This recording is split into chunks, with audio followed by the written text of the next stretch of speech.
Hai, welcome to Digitalks, dan hari ini kita akan ngebahas dengan topik The Formula of Engaging Content. Bagaimana kita menyajikan atau mengcrafting suatu konten yang memiliki value untuk si target audience yang memang kita targetkan.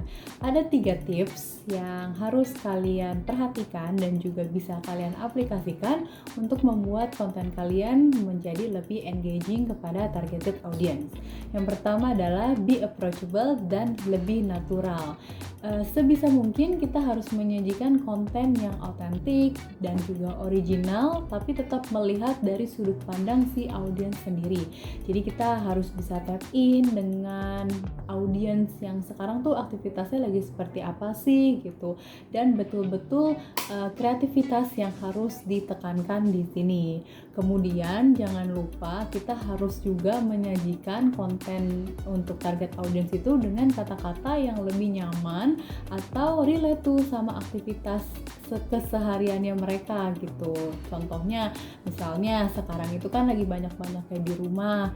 Nah, jangan sampai kita malah menyajikan konten yang misalnya untuk mengencourage mereka pergi-pergi keluar gitu tanpa protokol kesehatan dan segala macam. Jadi sebisa mungkin semuanya harus disajikan in a comfortable manner, tone of voice. Setelah itu jangan lupa menyajikan konten-konten yang lebih inspirational atau berbau. Kita harus mengedukasi mereka tanpa terlalu menggurui mereka juga gitu. Jadi pastikan konten yang bervalue itu sama dengan konten yang informatif dan juga edukatif buat mereka. Karena kalau misalnya kontennya itu sudah tidak edukatif atau ada benefitnya dan manfaatnya untuk mereka, tentunya mereka akan merasa ya ngapain gue baca konten ini gitu. Jadi pastikan selalu menyajikan konten yang informatif dan juga ada sisi edukatifnya untuk target audiens kalian. Nah, yang selanjutnya adalah selalu memikirkan atau membuat point of view kita itu ada di dalam diri customer gitu. Jadi tempatkan diri kita sebagai customer.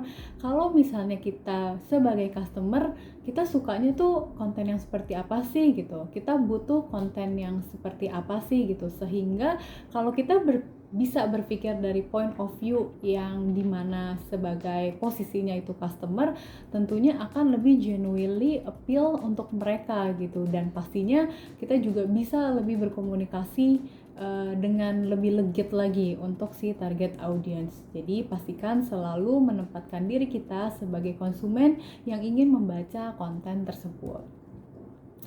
Tips yang kedua adalah create the suitable emotional values. Jadi nggak bisa dipungkiri juga sih kalau masyarakat Indonesia itu masih seneng sama konten-konten yang berbau emotional approach gitu. Jadi pendekatannya melalui sisi emosional.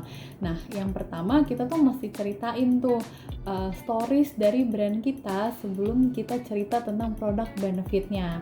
Jadi kalau mau bikin suatu konten atau caption di sosial media, usahakan jangan yang kita tuh terlalu hard selling in the first place gitu.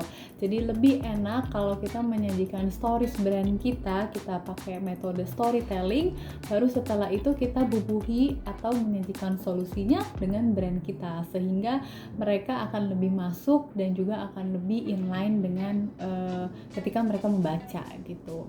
Kemudian yang kedua, kita bisa pakai personal point of view. Jadi kita bisa pakai kayak ada maskotnya, kita bisa pakai bahasa dari sudut pandang orang pertama gitu, sehingga hal itu menjadikan lebih relevan dan lebih dekat dengan si audiens.